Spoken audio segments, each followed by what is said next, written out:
बिस्मिल्लाहिर्रहमानिर्रहीम। अस्सलाम वालेकुम नाज़रीन, एक नए व्लॉग के साथ आपकी खिदमत में हाजिर है। मेरे साथ मौजूद है अमानत गिशकोरी। नाज़रीन, आज के इस व्लॉग में हम 3 से 4 खबरों पर बात करेंगे। सबसे पहले हम बात करेंगे इमरान खान की, जो अडयाला जेल में कैद हैं, लगभग 2.5 साल होने को हैं और उनसे मुतालिक एक मुतज़ाद किस्म की इत्तला शहर इक़्तिदार में गर्दिश कर रही थी।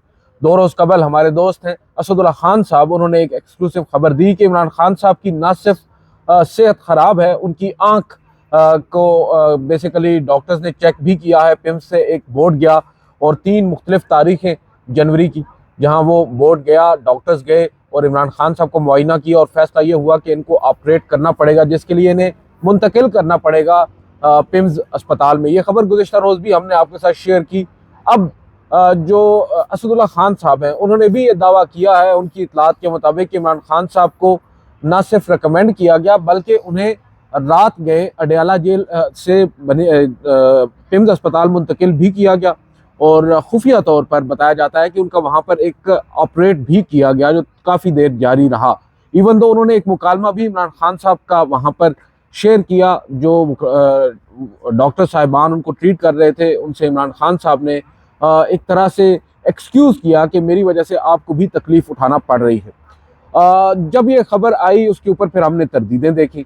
बहुत से लोग, इवन अलीमा खानम साहिबा गुज़िश्ता रोज़ जब वो अडयाला जेल के बाहर मौजूद थी, उन्होंने भी असदुल्ला खान साहब की इस खबर को गलत कहा और ये कहा कि इस तरह की खबरें फैला कर परेशान किया जाता है फैमिली मेम्बर्स को। अगर आपने खबर देनी ही है तो उन साहब को जो कि इस तमाम चीज़ों को ओवरसी कर रहे हैं, उनको कोर्ट करके करें ताकि उसमें अथेंटिसिटी वाज़ेह हो सके। अब हुआ ये कि आज सुबह इकराम जुनैदी साहब हैं, एक और हमारे कुलीग हैं, सीनियर कुलीग हैं, डॉन के लिए काम करते हैं, डॉन इंग्लिश पेपर के लिए, उन्होंने खबर दी है और उन्होंने ऑलमोस्ट उस खबर की तस्दीक कर दी है जो असदुल्ला खान साहब ने दी है। अब वो भी क्योंकि इकराम जुनैदी साहब जो हैं वो प्रॉपरली हेल्थ को कवर करते हैं साल से और बड़े मंजे हुए सहाफ़ी हैं।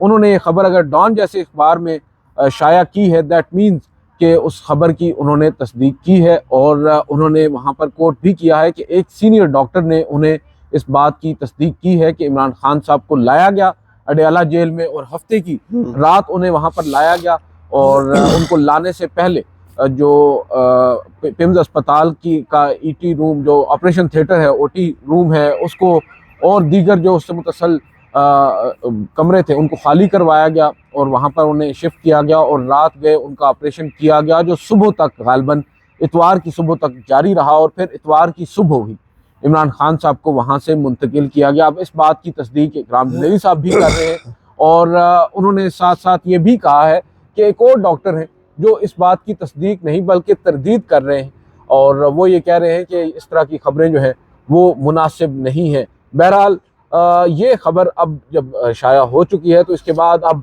बहुत से लोग सवालात उठा रहे हैं कि आखिर इतना खुफिया क्यों रखा गया है। सेहत का मसला हो सकता है और आँख का मसला। आज तो अलीमा खानम साहिबा की एक पुरानी वीडियो भी सोशल मीडिया पर सर्कुलेट कर रही है, जहाँ पर वो बता रही है कि जब वो मुलाकात के लिए इमरान खान साहब के पास गई थी तो उनकी बहन ने इस चीज़ को नोटिस किया था कि इमरान खान साहब की एक आँख में कुछ मसला है और गालिबन अब उसी आँख का ऑपरेट भी किया गया है। चीज़ों को देखें, अगर आप क्लैरिटी पहले दिन से ले आते तो शायद इतना इबहम पैदा ना होता और खुफिया रखने की मुझे कुछ समझ में नहीं आई इस बात की।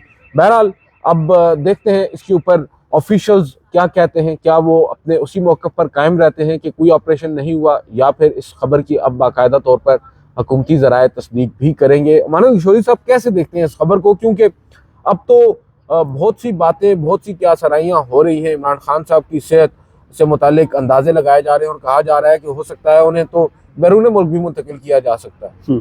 बिल्कुल ऐसे है जैसे आपने बताई, तमाम तर तफसीलात आपने बताई हैं। गुज़िश्ता रोज़ हमने अपने व्लॉग में असदुल्ला की खबर का जिक्र किया और ये भी बताया था कल हमने कि अडयाला जेल हुकाम की जानिब से भी ये रिपोर्ट पेश की गई थी, जो मेडिकल बोर्ड तश्कील दिया गया पिम्स के डॉक्टर्स का। 5 डॉक्टर्स हैं, डॉक्टर वकार साहब हैं जो मेरे ख्याल में इस बोर्ड को हेड करते हैं, सीनियर डॉक्टर हैं, आई सर्जन भी हैं, तो वो चेकअप कर रहे थे इमरान खान साहब का और ये रिपोर्ट सामने आई थी कि उनकी आँख कान का भी मसला है, उनकी कान में जो सीटियाँ बजती हैं वो फिर बाद में ये तासुर दिया गया। अडयाला जेल हुकाम ने ये कहा कि उम्र के हिसाब से वो जो है हर बंदा जो कि 70 साल से ऊपर है उसको ऐसी आवाज़ें सुनाई देती हैं। और ख़ुसूसन जब एक बंदा अकेला जेल में हो या किसी ऐसी जगह रहता हो जहाँ पे वो अकेला रहता हो, उसके साथ दूसरे लोग ना हो, तो इस तरह की आवाज़ें सुनाई देती हैं। उसको दबा दिया गया था कि वो बिल्कुल ठीक है, सेहतमंद है, और उनकी बहनों ने भी कहा था कि वो बिल्कुल ठीक है। हाँ, ये ज़रूर कहा गया था कि उनकी आँख में, दाईं जो उनकी आँख थी खान साहब की, उसमें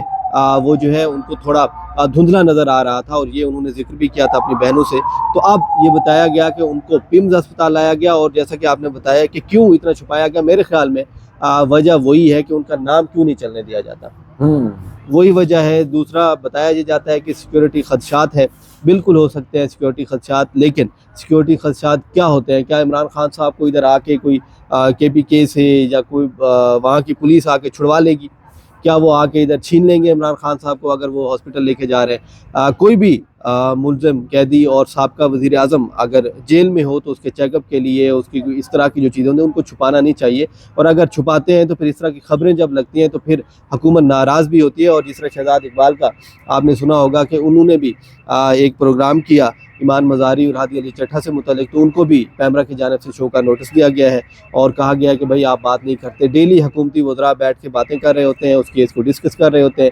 अगर कोई और देखें, जो अदालती फैसला होता है ना, वो पब्लिक प्रॉपर्टी होता है, पब्लिक डॉक्यूमेंट होता है, उसके और उसमें कोई ऐसी बातें भी नहीं हुई मेरे ख्याल में उस प्रोग्राम में। उन्होंने तो जाहिर बात है वो एक बड़े रिस्पॉन्सिबल जर्नलिस्ट हैं और एक आप कह सकते हैं बड़ी स्क्रीन के ऊपर बैठते हैं, तो उनके ऊपर जिम्मेदारी आयद होती है। वो इस तरह की गैर जिम्मेदाराना किस्म की बात तो नहीं करेंगे। और जहाँ तक ताल्लुक है अदालती फैसले का, तो बड़ा ही बेमानी किस्म का ये नोटिफिकेशन पैमरा की जानिब से आया है कि आप नहीं उस पर डिस्कस कर सकते। भाई फैसला आया है। अब ये तो आपको याद होगा एक दफ़ा उदेबिया पेपर्स मिल्स केस जब पनामा चल रहा था, उसके बाद आसिफ सईद खोसा साहब की रिकमेंडेशन पर इसको दोबारा से फिक्स किया गया, और उस वक्त के चीफ जस्टिस साकिब निसार साहब ने जस्टिस काजी फायज ईसा साहब की सरबराही में एक बेंच के सामने इस मुकदमे को मुकर्रर किया था। और जब ये मुकदमा मुकर्रर हुआ और इसके ऊपर समातें हुई, तो समातों के दौरान जाहिर बात है फिर प्रोग्राम्स भी होते हैं, एंकर्स अपनी अपनी राय का इजहार भी करते हैं, साफ़ी अपनी राय का इजहार करते हैं। तो जनाब काजी फायज ईसा साहब जो अपनी ज़ात में ही एक आमिर समझे जाते थे, उन्होंने उस वक्त मीडिया पर यह पाबंदी लगा दी थी कि आप इस केस को, इसकी प्रोसीडिंग्स को डिस्कस नहीं कर सकते टीवी प्रोग्राम्स के अंदर। और यहाँ पर मामला केस की प्रोसीडिंग्स का है ही नहीं, यहाँ पर मामला एक अदालती फैसले का जो जज अफजल मजूका साहब जैसे बड़े पाए के जज हैं उन्होंने दिया है। मोहसिन तकियानी साहब जो उनके बारे में अल्फाज कल बोले और आज फिर बोले। अच्छा। और आज एक और मुकदमे में उनके एक और फैसले को उन्होंने ना सिर्फ अदब तनकीद बनाया है, बल्कि प्रोसिक्यूटर जनरल को भी तलब किया और अटॉर्नी जनरल को भी गालबन तलब किया है और पूछा है कि भाई ये जजेस की ट्रेनिंग कोई नहीं होती यहाँ पर, जिनको बेसिक रूल्स ही नहीं पता, बेसिक कानून ही नहीं पता। और जो गुज़िश्ता रोज उन्होंने रिमार्क्स दिए थे वो गालबन इसी वजह से दिए थे कि उनके सामने उनकी एक दो केसेस और भी खुले हुए हैं। तो वो बड़ा, अब देखें ये अलमिया है। इवन दो उन्होंने यहाँ तक कहा कि भाई हमारे जजेस साहिबान को भी देखना चाहिए, हमारे चीफ जस्टिस साहब को भी देखना चाहिए कि किन लोगों के तबादले लाहौर से करके वो यहाँ पर लाएं और ये आगे अब फैसले हो रहे हैं। तो देखें ये बदकिस्मती है। और देखें जहाँ तक ताल्लुक है ना इमरान खान साहब के मामलात को खुफिया रखने का, जहाँ तक इमरान खान साहब को जेल से पिम्स मुंतकिल किया गया, ऑब्वियसली उस वक्त तो नहीं उसको डिस्क्लोज किया जा सकता, ना किया जाना चाहिए फॉर सर्टेन रीजंस। बट एक दफ़ा एक वाक़या हो चुका है और उसमें कोई मज़ायका मुझे तो कम से कम नज़र नहीं आता। अगर ट्वीट किया गया है तो उसको पब्लिक कर दें। देखें अब भी माँ सिवाय दो सहाफ़ियों की खबर के हमारे पास कोई ऑफिशियल कंफर्मेशन नहीं है कि हम डंके की चोट पर कह सकें ये हुआ है, क्योंकि मैंने भी कोशिश की राब्ता करने की, अभी तक मुझे किसी भी तरह की कंफर्मेशन नहीं आई। वो बेचारे जो डॉक्टर हैं उनसे भी जो उन्होंने डॉन में भी लिखा, नाम किसी डॉक्टर का नहीं लिखा और उसमें ये लिखा गया कि डॉक्टर्स ने तस्दीक की ना तरदीद की। वो कहते हैं कि नाम तस्दीक कर सकते हैं, नाम इसकी तरदीद कर सकते हैं। मतलब डॉक्टर्स भी, उनको जाहिर सी बात है मना किया जाता है कि इस तरह का केस। और एक डॉक्टर ने कहा कि भाई आप ये इस तरह की चीज़ें ना चलाएं और इससे जो PTI है वो फिर शुरू हो जाएंगे, PTI वाले उस पर बयानियाँ बना लेते हैं, ये कर लेते हैं, तो आप इस तरह की खबरें ना चलाएं। तो ये डॉक्टर भी समझते हैं कि अगर इस तरह की खबर बाहर आई तो वो सोशल मीडिया अब देखिए किसी एक डॉक्टर का अगर नाम आ गया ना तो उस डॉक्टर की ना सिर्फ अपनी बल्कि उसकी फैमिली लाइफ डिस्टर्ब होगी। सोशल मीडिया तो किसी का लिहाज नहीं करता और वो बात उन बेचारों की दुरुस्त जिम्मेदारी है। यही मैं कह रहा हूँ कि हुकूमत को चाहिए ना जिम्मेदारी उठाए और बताए कि भाई ये शख्स है हमारी कैद में है, इस शख्स के साथ ये मसला दरपेश हुआ, हमने उसका इलाज करवा दिया, वापस उसको जेल मुंतकिल कर दिया। इसमें शिक है। आप क्यों इबाहम पैदा कर रहे हैं, आप क्यों अफरा तफरी फैलाने की कोशिश कर रहे हैं? और ये मसला हमें नज़र आ रहा है इस मौजूदा हुकूमत के साथ, मौजूदा सेटअप के साथ, कि ये इस वक्त इनको खुद नहीं मालूम कि ये कर क्या रहे हैं। अभी आपको मालूम है जो सोहेल आफरीदी साहब बिल्कुल वहाँ पर उन्होंने आस्तीनें चढ़ा रखी और उन्होंने जिस तरह वार्न किया है वफाकी हुकूमत को, और फिर गुज़िश्ता रोज़ उन्होंने अब जिरगा तलब कर लिया है, बुला लिया है जिरगा इतवार के रोज़, तो 2 तारीख बनती है फरवरी। बिल्कुल उस जिरगे में अब वो बताएंगे ऑब्वियसली जो माहिदीन मुलाकात करके आए हैं, मुज़ाकरात करके आए हैं मुख्तलिफ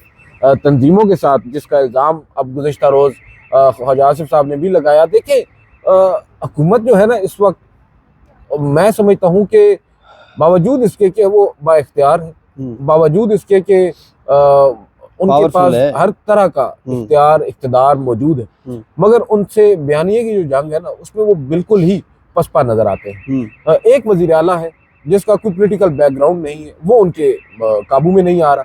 और देखें जहाँ तक ताल्लुक है ये इस पूरे सिनेरियो का, वादी तीरा में ऑपरेशन का, हम तो यही सुनते आ रहे थे, क्योंकि मैं इस मामला पे हमने इतना एक्सटेंसिवली इसको कवर नहीं किया ना, हम मौके पे गए हैं तो हम ज़्यादा इसके ऊपर बात नहीं कर सकते, बट कम से कम खबरों की हद तक तो हमें ये मालूम है और हुकूमत की हद तक ये ज़राए ये दावे करते रहे हैं कि भाई ऑपरेशन हो रहा है। ये बात हम सुन रहे थे। उसमें कल जो प्रेस कॉन्फ्रेंस हुई है वो क्यों हुई? अच्छा, उसकी तो वजूहात है। मेरे ख्याल में अल जज़ीरा ने एक स्टोरी की उसी पे, वादी तीरा पे, और उन्होंने लिखा कि भाई लोग जो नकल मकानी कर रहे हैं वो ऑपरेशन की वजह से कर रहे हैं। अच्छा, उसको काउंटर करने के लिए अब कल जो प्रेस कॉन्फ्रेंस हुई, 2 वज़रा बैठे थे, तीसरे कोऑर्डिनेटर है मेरे ख्याल में अख्तियार वली साहब जी, हाँ, अच्छा, वो भी मौजूद थे उसमें। तो अच्छा, उनकी जानिब से ये बताया गया कि ये कोई नकल मकानी नहीं हो रही, और गोरे जो हैं अंग्रेज़ वो गज़ट में लिख गए हैं अपने, उनकी किताबें मौजूद हैं 1880 में, कि 2 कबाइल हैं वहाँ के, एक आफरीदी कबीला और दूसरा अक्का खेल। तो वो जो है वो हर साल हिजरत करते हैं ऊपर, चूँकि पहाड़ों पे रहते हैं, मौसम ठंडा होता है, बर्फ़बारी होती है, तो वो चले जाते हैं नीचे इलाकों में, फिर वापस आ जाते हैं जब बर्फ़बारी ख़त्म होती है। चलें, उनकी बात ये मान ली। दूसरा उन्होंने कहा कि भाई जो ऑपरेशन की बातें हो रही हैं और मुज़ाकरात की बातें हो रही हैं, तो वफाकी हुकूमत को पता ही नहीं, उन्होंने एक नोटिफिकेशन चलाया। अच्छा, उस नोटिफिकेशन में उन्होंने दिखाया गवर्नमेंट ऑफ खैबर पख्तूनख्वा का उन्होंने नोटिफिकेशन चलाया कि ये उन्होंने कराया है जिरगा, उन्होंने 24 बंदे नामजद किए, उसमें से जो मिशरान थे वहाँ के बड़े थे, तो वो जाके मिले हैं, TTP को भी मिले, बाकी लोगों से भी मिले, और कहते हैं उसका नतीजा नहीं निकला। और अब उन्होंने इल्ज़ाम आयद किया सोहेल आफरीदी पे कि वो दहशत गर्दों की एक तो सपोर्ट कर रहे हैं, दूसरा उल्टा वो इल्ज़ाम लगा रहे हैं वफाकी हुकूमत पर कि इन्होंने ये कराया। उन्होंने कहा हमें नहीं पता, हमने नहीं कराया। अच्छा, सोहेल आफरीदी साहब ने सुबह फिर उनको जवाब दिया है और लंबा चौड़ा उन्होंने ट्वीट भी किया है, जिस तरह आपने बताया कि उन्होंने इतवार को जिरगा भी तलब किया है। उसमें उनका ये कहना है कि ये जो 24 लोग थे जिसका वफाकी हुकूमत कह रही है, वो मैं उसके नाम भी बताऊँगा और उनसे पूछ के उनके मैं सबके सामने लाऊँगा कि उनको किसने कहा था, किसके कहने पे उन्होंने मुज़ाकरात किए, किसके कहने पे वो जाके मिले, किस से मिले, ये तमाम चीज़ें। और उन्होंने कहा कि वहाँ के जो सिक्योरिटी हुकाम है KP के अंदर, वो कोर कमांडर हों या वहाँ के IG साहब हों, या तो वो तमाम चीज़ें देख रहे थे, और वो किसके नुमाइंदे होते हैं। ये उनका मैं ट्वीट पढ़ देता हूँ। वो कहते हैं कि पहले मेरे बतौर वज़ीर आला इंतखाब में रोड़े अटकाने की कोशिश की गई, फिर मनशियात और स्मगलिंग के झूठे इल्ज़ामात लगाने की कोशिश की गई, ये सोहेल आफरीदी साहब का ट्वीट है। फिर दहशतगर्दों से जोड़ने की कोशिश की, उसके बाद मेरे आबाई इलाके की आवाम को ज़बरदस्ती इनखला पर मजबूर किया ताकि मुझे सियासी तौर पर नुकसान पहुँचे। 9 मई के किसी केस में मेरा नाम तक नहीं, लेकिन अब जब बाकी सारे वार खाली गए तो 9 मई के केसेस में मेरा नाम डलवाने की कोशिश की जा रही है। पूरी कौम को ये बात पता है कि जिसने CCTV फुटेज चुराई उसने 9 मई कराया, लिहाजा मेरे ये तहरीक इंसाफ के खिलाफ इतनी मेहनत और साजिशें करने की बजाय उन लोगों को पाकिस्तानी कौम के असल नुमाइंदे इमरान खान के साथ बैठकर बात कर लेनी चाहिए, ताकि उनके अपने पैदा करदा बहरानों और मसाइल से पाकिस्तान आगे बढ़ सके और यहाँ देर पा अमन कायम हो। अब जो सोहेल आफरीदी साहब हैं, काफ़ी हद तक मुझे उनका वर्जन दुरुस्त मालूम होता है, और ये पहली दफ़ा हम नहीं सुन रहे इनके मुंह से, ये चीज़ें हम खुद रिपोर्ट भी कर चुके हैं, हम खुद ऐनी शायद हैं। बल्कि जब सोहेल आफरीदी साहब को नामजद किया, इनका इंतखाब हुआ, जब मैं वहाँ पर गया और उस वक्त भी हमने अपनी आंखों से देखा क्या माहौल था, और बाद अज़ां जब उनकी और टेकिंग थी हम तब भी गए। तो ये तो हम देख रहे हैं पहले दिन से कि इस हुकूमत ने उनको एक्सेप्ट नहीं किया और रोड़े तो अटकाए जा रहे हैं। अब वादी तीरा में ऑपरेशन, पहले तो हमें यही मालूम हुआ कि ऑपरेशन किया जा रहा है, KP गवर्नमेंट सपोर्ट नहीं कर रही है ऑपरेशन में, और अब जब ऑपरेशन के नतीजे में नकल मकानी की गई और उनकी फुटेजेस, आपकी बात दुरुस्त है, अल जजीरा ने चला दी, बिल्कुल। तो उसके ऊपर इन्हें अब ये कहना पड़ रहा है जी ऑपरेशन तो हो ही नहीं रहा। तो नकल मकानी करने वालों का सर क्या कसूर है? बात यह है, मैं पहले दिन से ये बात कर रहा हूँ, वो बेचारे खानदान, सैकड़ों खानदान जलील और रुस्वा हो गए। और इन दो बड़ों की जंग में देखें ना, मसला तो ये है कि आपको अगर इतनी आपको उनका दुख है, उतना दर्द है, इतनी आपको दहशतगर्दी से आपको है कि आपने छुटकारा हासिल करना है, तो आप तमाम फ्रीकैन को एक मेज पर बिठा क्यों नहीं लेते? आप वंस एंड फॉर ऑल इस पॉलिसी को तरतीब दें, वहाँ पर तमाम स्टेक होल्डर्स की रजामंदी से एक मुतफिका तौर पर एक डॉक्यूमेंट साइन करें और फिर उस पर अमली जामा उसको पहनाएं, मगर नहीं करना। जो हमारी ईगोज हैं वो शायद हमसे बड़ी हैं, तो बड़ा अफसोसनाक पहलू है। अब देखते हैं आगे चल कर क्या होता है। सोहेल आफरीदी साहब ने तो बज़ाहिर ऐसा लगता है कि उन्होंने आस्तीनें अब चढ़ा ली हैं और उन्होंने तो कहा है कि मैं पीछे नहीं हटूंगा। अब अगर आप चाहते हैं कि ऐसा हो तो फिर ऐसा ही सही, तो ये बड़ा ख़तरनाक है और एक तरह से उन्होंने ख़तरे की घंटी इस हुकूमत के लिए बजा दी है। और अब इनकी उल्टी गिनती भी कुछ लोग कह रहे हैं कि शुरू हो गई है, वो तो अब वक्त आने पर मालूम होगा। संडे से पहले और मजीद क्या डेवलपमेंट्स होती हैं, क्या उनको रोकने की कोशिश की जाती है, ये बड़ा इंपॉर्टेंट है। दूसरी जानिब इमरान खान साहब का भी एक फैक्टर है। अब उनसे मुतज़ाद इत्तलात उनसे मुतालिक तो चल ही रही हैं। अब गुज़िश्ता रोज़ उनसे फिर मुलाकात का दिन था, मुलाकात नहीं करवाई गई किसी की। देखिए, मैं समझता हूँ कि ये तमाम तर मसाइल उस रोज़ हल हो जाएंगे जिस रोज़ एक तो ये मुलाकातों का सिलसिला दोबारा से शुरू किया जाएगा, और सबसे इम्पॉर्टेंट चीज़, जिस रोज़ तमाम फ्रीकैन को एक मेज़ पर आप बिठा देंगे ना, और क्योंकि अभी रिसेंटली भी मालूम हुआ है, हमारी जो मुसल्लह अफवाज है, हमारी इस्टेब्लिशमेंट ने भी कुछ सहाफ़ियों को ब्रीफ करते हुए ये बताया कि भाई जो भी इस मुल्क में हो रहा है, हम बतौर एक इदारा अपनी इनपुट देते हैं। जो फेडरल गवर्नमेंट है डिसाइड उसने करना है, तो हम तो उनकी बात को मानते हैं। जो हमारी फौज कह रही है, हमारी जो इस्टेब्लिशमेंट है, अगर वो ये बात कर रही है तो हमें उसको मानना चाहिए। तो फिर क्यों कर हुकूमत वक्त जो है, हम उनसे सवाल करते हैं ना, आप क्यों कर तमाम तर इदारों को नहीं बुलाते और उनसे उनका इनपुट, जैसा कि वो कह रहे हैं, वो आपको देते हैं, उनसे लेते हैं और फिर एक पॉलिसी तरतीब दें। ऐसा तो नहीं हो सकता कि गज़ा पीस बोर्ड हो, आप फौज के पीछे छुपने की कोशिश करें, और दूसरी जानिब ऑपरेशन का मसला हो तो आप अब पीटीआई के पीछे छुपने की कोशिश करें। अगर आप हुकूमत में हैं, अगर आप समझते हैं कि आपके पास मैंडेट है, तो भाई आप फिर म्यूजिक फेस करें, आप फिर बताएं आप कर रहे हैं। अगर आप नहीं कर रहे तो आप ये भी बताएं। दूसरी जानिब से तो हमें यही बताया जा रहा है ना कि आप ही कर रहे हैं, तो आप जिम्मेदारी तो लें ना। बिल्कुल बिल्कुल ऐसा ही है, और पॉलिसी हुकूमत ही बनाती है हर काम में। फौज को ठीक है जो भी कर रहा है, चाहे फौज कर रही है, लेकिन जिम्मेदारी किसकी है, अख्तियारात किसके हैं, किसके नाम पे भाई अगर आप इतने ही बेबस हैं तो आप घर चले जाएं ना। बिल्कुल, लेकिन वो ख्वाजा आसिफ साहब ने पहले भी कहा है, हाइब्रिड निज़ाम और ये चीज़ें उन्होंने की हैं, ठीक है, दोनों तरफ से अगर मिलके दोनों कर रहे हैं, मुल्क की बेहतरी के लिए कुछ और है तो करना चाहिए, तमाम इदारों को करना चाहिए। लेकिन अगर कोई काम गलत हो जाता है तो दूसरे पे डालना कि नहीं ये सियासी बंदों ने, अगर सियासी जो लोग हैं वो कहते हैं नहीं जी हमें तो नहीं पता, जी गिरफ्तारियाँ एस्टेब्लिशमेंट करवा रही है, पंजाब के अंदर जो कुछ हो रहा है, अडियाला में जो कुछ हो रहा है, तो ये सारे एस्टेब्लिशमेंट करवा रही है, तो एक दूसरे पे डालते हैं। आप बैठ के क्लियर करें। और सोहेल आफरीदी का जिस तरह आपने बात की, तो आप अदनान हैदर साहब ने उसमें जो सवाल किया, उसके बाद साफियों की आवाज़ भी बंद कर दी गई पीटीवी पे, तो हम सुन रहे थे लाइव प्रेस कॉन्फ्रेंस ना, मतीउल्लाह जान साहब ने ट्वीट भी किया, तो उस पर भी बड़ा इशू बना। क्या सवाल? तो उन्होंने यही सवाल किया, उन्होंने कहा कि सर आपने दो बातें की हैं कि एक तो ये खुद लोग जा रहे हैं वहाँ से हिजरत करके, वो कहते हैं बर्फबारी होती है अक्टूबर नवंबर में, ठीक है, अब आके अगर अनएक्सपेक्टेड हो गई है तो अभी 2 दिन के लिए वो छोड़ के जाएंगे तमाम चीजें, वो तो 3-4 महीने के लिए जाते हैं। अगर उन्होंने जाना भी होता, अंग्रेज ने जैसे लिखा है, वो तो अक्टूबर नवंबर में जाया करते थे, जनवरी फरवरी में वापस आ जाते थे।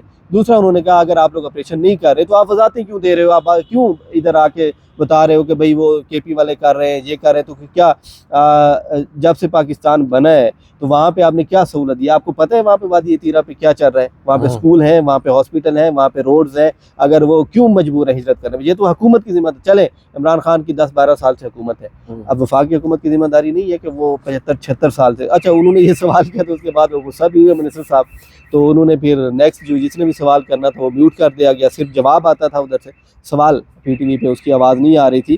तो हुकूमत खुद कन्फ्यूजन पैदा कर रही है और ख़ुद ये तमाम चीज़ें कर रही है। और दूसरा लास्ट में मुख्तसर बात करेंगे, जैसा आपने बताया मुलाकातों के हवाले से, तो मिनिस्टर गौहर पे एक इल्ज़ाम आया है कि उन्हें कल इजाज़त मिल गई थी और वो अकेले खड़े थे नाके पे, तो उन्हें जाने का कहा लेकिन वो नहीं गए। उन्होंने वजाहत दी है, बहरहाल उन्होंने ट्वीट भी किया है। मैं सुन रहा था शाहजेब खानजादा साहब के प्रोग्राम में, गलबन शबीर डार साहब है हमारे दोस्त, वो कवर करते हैं अडियाला जेल को, उन्होंने खबर दी कि जो बैरिस्टर गौहर है उनको कहा गया, पेशकश की गई कि आप इमरान खान साहब से मिल लें, तहम उन्होंने ये शर्त रखी कि उनके फैमिली मेंबर्स को अगर नहीं मिलने दिया जाएगा तो मैं नहीं मिलूंगा। लेकिन बेहतर ना होता अगर वो मिल लेते। चेयरमैन है आप, अच्छा उनकी सेहत के हवाले से जिस तरह की खबरें सामने आई, देखिए कम से कम इस हद तक तो वो बात कर सकते। लेकिन अब मैं कैसे कह सकता हूँ कि उनको मिलना चाहिए।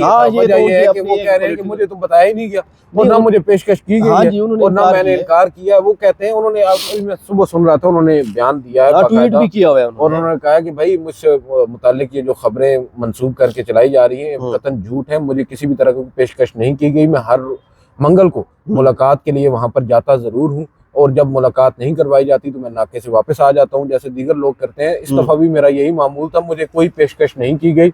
हाँ, अगर क्योंकि बात यह है कि जो खबर दी गई है, जाहिर बात है मुतादिद साफियों ने दी है, उन्होंने कुछ कंफर्मेशन करके दी होगी। अगर तो खबर दुरुस्त है तो फिर बड़े अहम सवालात उठेंगे और ये इसका जवाब फिर देना पड़ेगा जनाब बैरिस्टर गौहर साहब को। और कैसे और क्यों कर एक पार्टी के चेयरमैन होते हुए वो अपने पार्टी के बानी से मुलाकात करने से आ रही हैं, मुलाकात करने से गुरेजा हैं। क्या उन्हें कोई ये खौफ है कि कहीं ऐसी डायरेक्शंस ना आ जाएं जिन्हें मैं बाहर आकर बता ना सकूं? कमिटमेंट भी कर चुके हैं ना इस्लामाबाद हाई कोर्ट में कि हम कोई पॉलिटिकल चीज़ें नहीं करेंगे। राजा साहब भी थे, बैरिस्टर गौहर भी थे, इन्होंने अंडरटेकिंग दी थी जहाँ पे आके कि मुलाकातें आप बंद ना करें, हम वहाँ पे कोई सियासी गुफ्तगू नहीं करें, अगर सियासी गुफ्तगू होगी तो मीडिया पे आके नहीं करेंगे। तो जाहिर सी बात है कि इमरान खान साहब ऐसी कोई बात कर दें कि जाके अनाउंस करो, तो वो कैसे करेंगे?